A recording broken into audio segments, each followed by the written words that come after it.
Raed, Raed, Raed, Raed, Raed. The bats come swooping in. They're all happy to see Raed, the jaguar. Raed's like, thank goodness we're getting close to the oasis. Getting close now to the point, the main mark point, up there in the center of the desert. And Raed says, "What's up, bats? Where's the word here on the? I heard there were some issues with some ants coming up at the oasis and Unisari."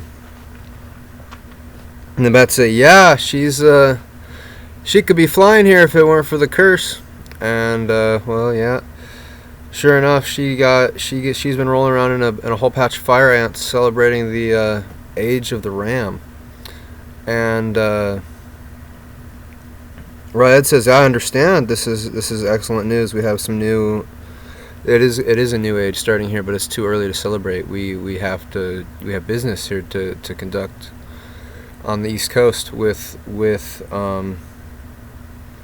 Acricorn. Acricorn is the name of the goat king, the sea goat king. It says, Acricorn and Ja are going to meet us on the East Coast soon. And in fact, Raed is in psychic communication this whole time with Ja. And so, and we got to get going, but we got to feed the team here. So I'm gonna go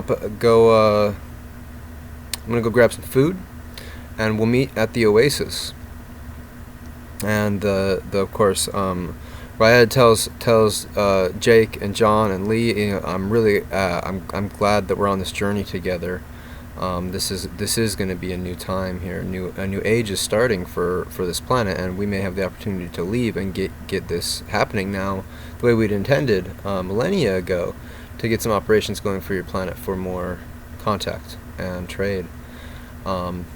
So they're getting closer and closer to the oasis. Raed's about to take off to go get some food to bring back, and is telling John, I'm really glad to get to enjoy a meal with you guys, but we're not going to get time. You can get another power up here after the meal, but we're not going to have time for a full night's rest. We got to get to the East Coast. Ja is on his way, and likewise we're going to meet Acricorn there soon.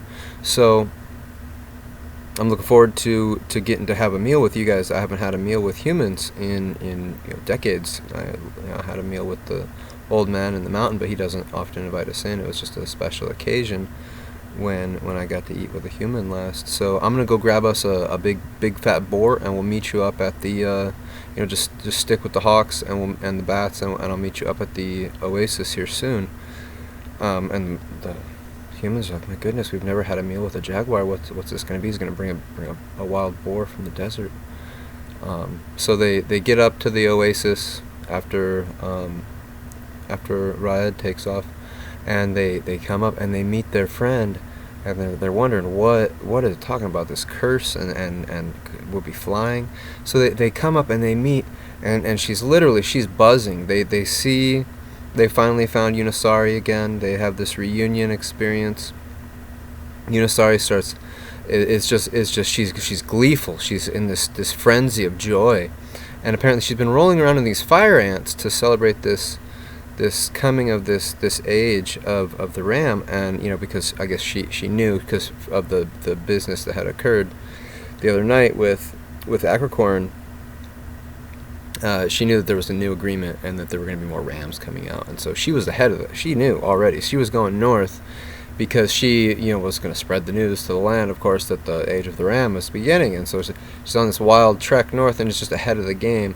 But she's got it at the oasis to celebrate, to wait for her friends to catch up to her, So she's there, and the reason that she's really enjoying this, getting eaten up by these fire ants, is she's got she's a prehistoric creature. She has a thick skin, but however the stingers, the stinging effect of the fire ants all over her body is giving her this high, right? So she's getting this insect venom from the fire ants that's getting her into this state of joy. And so she's there. She's playing music with the local I guess the oasis is pretty much managed by a desert bear, and it's this big tan bear, and her family. So there's a big mama desert bear and a few of the bear cubs, and the papa bear though is dead. It's a tragic story. Papa bear was lost to the crab people, and mama bear's there and is telling them as they're as John and them are getting this wonderfully mineral rich water from the oasis, and they're getting a fire going, and is telling them what it's like up north. And of course they've never met a desert bear before. They have there's a few of in the very low south polar region, and they've run into a few of the polar bear people, but they don't have much relations with them yet. And so now they're meeting this desert bear, and they're learning what is it like in this desert country and in the northern region. And the desert bear says, yeah, we used to live up at the northern end of the region, in the tropical area of the region, where they have these strange zones where they go in and out between desert climates and tropical climates really quickly. And so the desert bear used to be a tropical desert bear and had been hanging out there. And so the desert bear is sort of telling her story. Her name's Helen. And so Helen is telling John and them, that it's just not right anymore. The old ways are lost up north, and the deer are going to heck. They really are. They're all the deer, and at this point Raed comes up and oh wow, good, it's good to see you, Helen. How's Adam?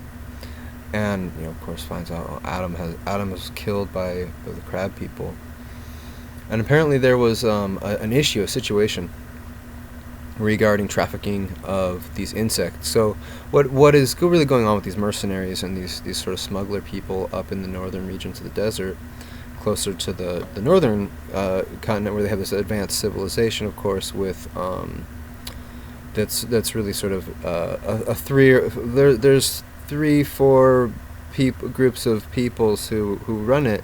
It's mainly the humans, but then also they have this massive population of deer people, and then there's also the scorpion people, plus the alligator or the crocodile people and the gator people. These reptilians are really trying to edge their way into the society because they're really advancing in their intelligence operations there.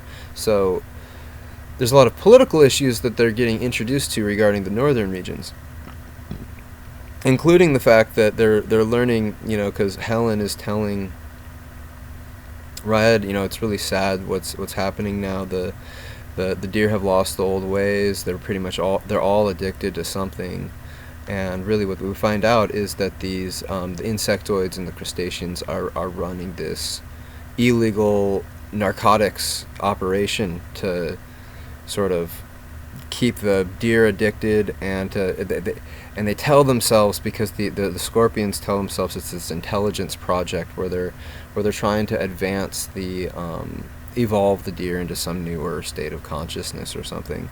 And of course Raed knows, the jaguar knows. She's like, I know, it's really it's sad that they've lied to the deer, and that the deer, because there's a big fungal scare up north, you see, because there had just been so many wild and new varieties of mushrooms showing up in the region, where people had lost old ways, and they no longer worked with any of the mushroom medicines that were very common and well known in the southern regions.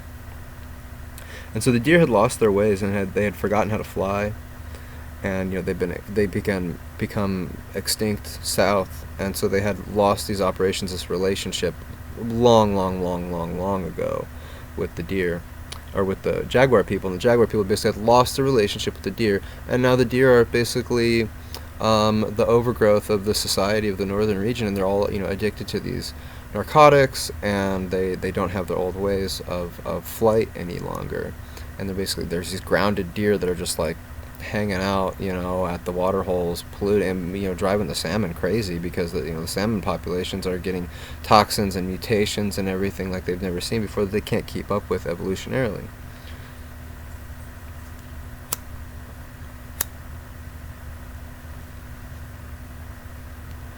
So they're having this sort of grieving over the meal of the this new civilization has developed that just it really is not in balance any longer.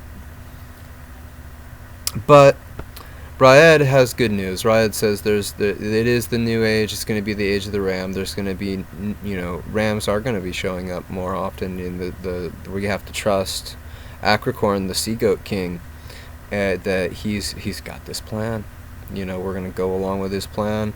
He's going to get a new deal here struck with the human northerners, with us cats in the south, where we're going to be able to hopefully get the craft. The top of the plateau is going to lift up where it can. Remember, the plateau is this ship. It's this Jaguar ship that had landed millennia ago, and it had smashed the forest down. So that's why it was smashed down like a swamp there, where it had landed on all these ancient trees. And so Raed is very optimistic, despite hearing the bad news about Adam had died, apparently in some misunderstanding over these illegal insect. Basically, what they're doing is the scorpion people have taught the crustaceans and to think a little bit more interestingly about what is going on at the borderlands of the sea and the land, and the various insects and marine aquatic life that have all these various venoms and stinger things that aren't necessarily toxic to everyone, especially in smaller amounts. So the scorpion people start teaching the crustaceans how to advance their technology with their bodies by basically by doing scientific experimentation with all of these different life forms, insect life forms and aquatic life forms primarily, but also with snakes. And so there's this strange deal with the reptile people, right, too, because the reptile people have these venoms that are very popular, especially when they extract the venoms and then they refine them and they remove the toxic components, and then they get these really addictive things out of them. So basically there's this strange relationship with these smugglers and mercenary people at the border, where they have all this stuff that the scorpion and the gator people, or really it's the snake people. The gator people don't really have the venom; they just have the big jaws and they stand upright and this kind of thing. And they mostly hang out down with the jaguars for very good reason. Well, they finish up their meal, and Raed says, okay, we got to get going straight east. We got to just go straight east and get out of here. And we really have to keep a low profile. We got to keep an eye out. We're going to have hawks as scouting parties to make sure that there's no crustacean or scorpion activity coming up, because they don't want to get ambushed, basically. And so at the end of the meal, they again eat a little bit of red caps. They fall asleep to take another power nap, 1 to 2 hours. They wake up, they're full of energy. They go shooting out. They send the hawks out, and they send one hawk out east and one hawk out north to scout the route to make sure that they're okay. As soon as the hawks take off, they get ambushed, and there they are. Crustacean people show up, and in comes a big lobster, man. And interestingly enough, Raed is an old acquaintance of Crackler. Crackler comes in. Raed. It's good to see you again, great jaguar. We have had word from EL. And Lee, of course, pops in. Okay, EL. Yeah, we're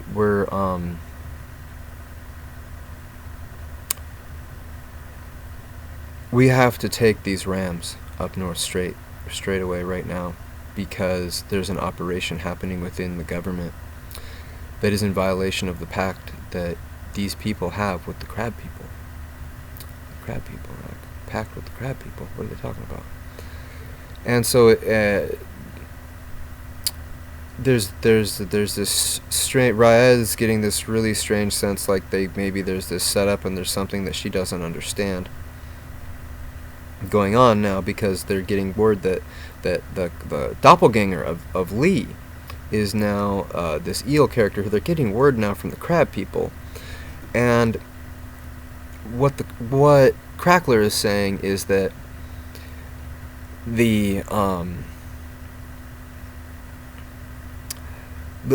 basically Lee is, or Eel is able to communicate with the crab people in ways that none of the other government officials, none of the other humans in the northern country had ever been able to do before.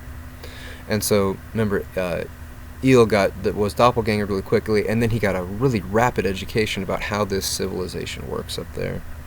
And he realizes that he needs to talk to the crab people, because remember, he's a native from where they have these little baby crabs on the shore. And of course they have a communication that is a vibrational communication, like clicks and rhythmic. It's rhythmic with how they move, and the various sounds that they make with their appendages. Crab people have various claws and stuff, and they make sounds and things, and the humans down south are able to understand this language, and so are the insects people, but the humans really can't. And so he's got this ability to communicate with the crab people. And so they've gotten word to the crab people and the lobsters and these various smuggler folk, mercenaries along which is the southern border of the northern region, and it's the northern part of the desert. And so that they sent them down to intercept, because the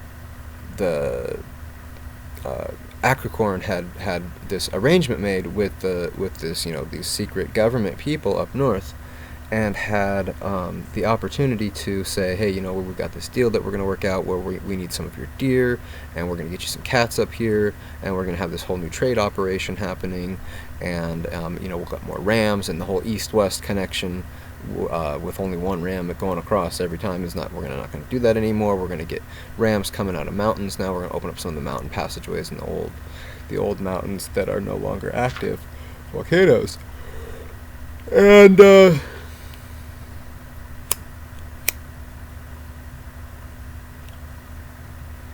a whole new time of integration is opening up, where the ram is going to get to say hello now to the bull, and they're going to have integration time with the bull. But they have to figure out how to deal with these narcotics issues at the smuggler territories, which are the top of the border, and they need to have integration really with the crab people. And since the Goat King is such a lovely connection with the big mama crabs down on the southern the coral reef areas on the southeast. But there's all kinds of lobster people up north and all this kind of stuff especially on the east coast, northern region. There are lobster people up there, but they don't integrate well with the human society or with the deer people. None of this stuff, except that they run the narcotics to the deer people.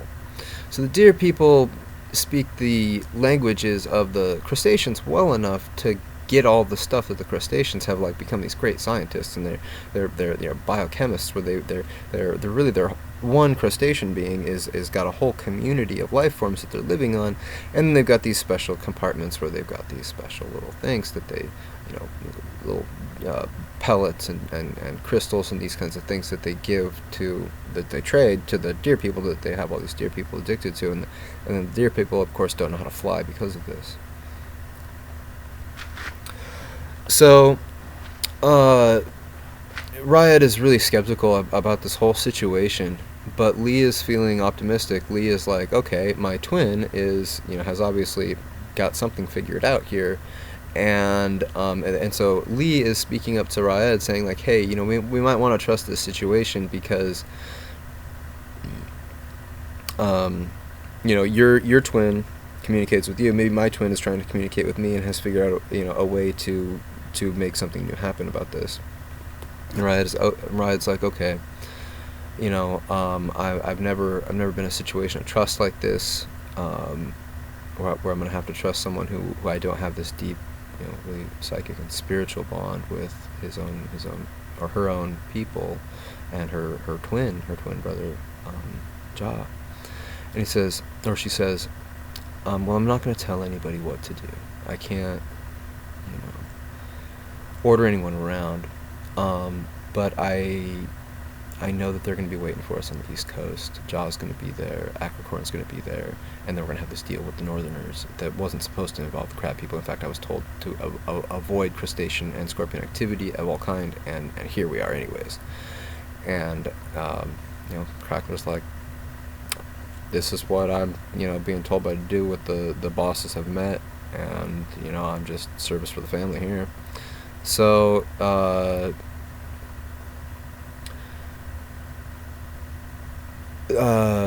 John speaks up and says, why don't we ask the Rams what they'd like? And Riot says, that's what I was thinking too, but I'm gonna have an idea that I don't think either of them are gonna like, but I'm gonna throw it out there just so that they can decide for themselves.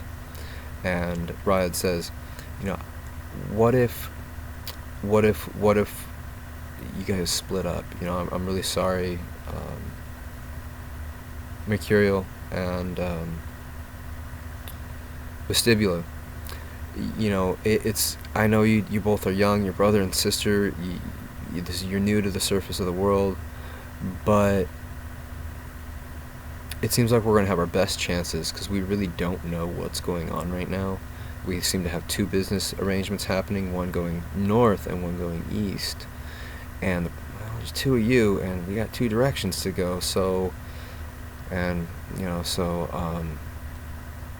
Mercurial and Vestibula talk to each other, and they say, we're new to this world, but we're some part of something bigger than just us, and we might die, we might not make it through. We know the hazards here, but we don't know anything about what's going on. We don't have any basis to make a decision. If we both go up north, everything could fail. If we both go east, everything could fail. So we really do have the best chance, just doing what we're told, by the Jaguar, because Jaguar's been pretty smart all along. He hasn't led us astray. And Jaguar says, I can make no guarantee that you're ever going to see each other again. The Jaguar is very honest, explains the risks. But says, I don't feel good about just having you both go north and then me go empty-handed over to meet Jaw and Acricorn. So they agree, and Mercurial goes with Raed east, and the Hawks split up too, and it's because they need air coverage on both sides. And the Hawks don't have that same psychic connection the way that the Jaguars do, but they do have the ability to catch word from other birds, and so they're going to be able to be in contact from party to party, but it's going to be kind of hop along as they go. And get it going at the departure at the next one.